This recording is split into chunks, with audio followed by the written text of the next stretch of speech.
kahit na anong ganun ko. Walang play. Masyado siyang tumutukod eh. Wala namang ibang adjustment.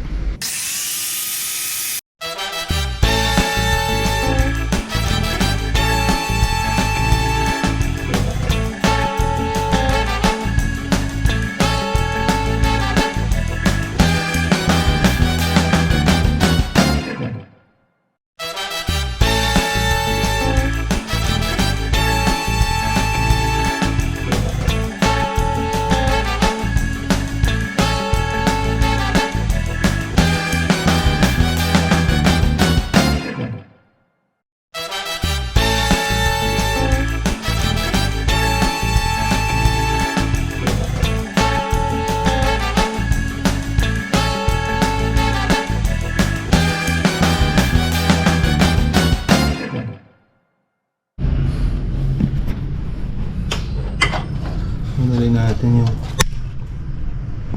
slave cylinder ng clutch. Ayan. Feeling ko kasi tumutukod eh. So, i-adjust ko yung push rod. O tatanggalin natin yan. Teka. Medyo niluwagan ko na.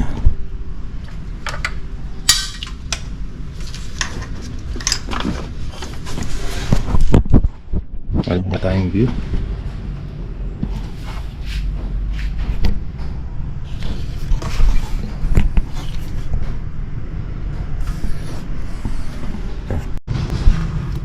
Kita nyo to.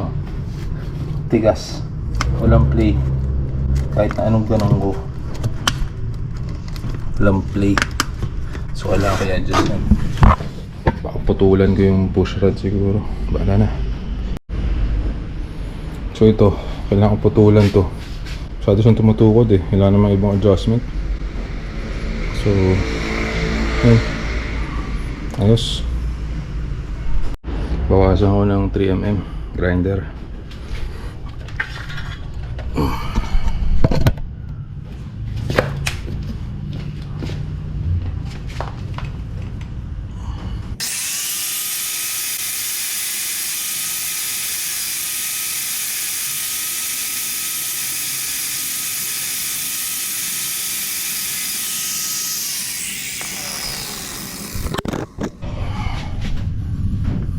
Konti pa dun sa dilaw na line.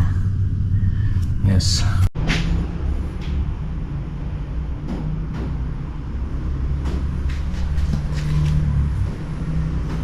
So medyo okay na. Testing. Not perfect pero ilang kaya eh. Para may na. Okay na. Pucha.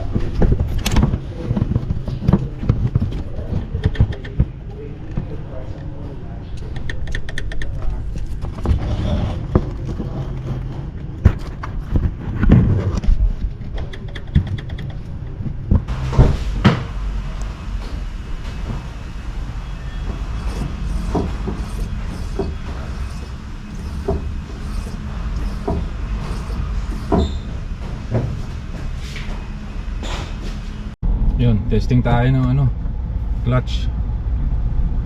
Mukhang okay naman. Medyo nung una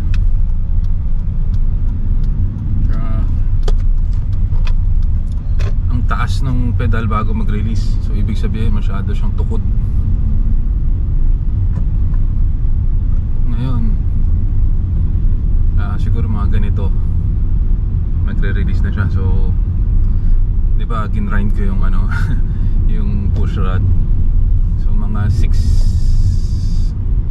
5mm siguro, 5 to 6mm. Nung una, 3mm lang eh. Dinagdagan ko pa. Kasi, pa rin eh, tukod pa rin eh. So far so good.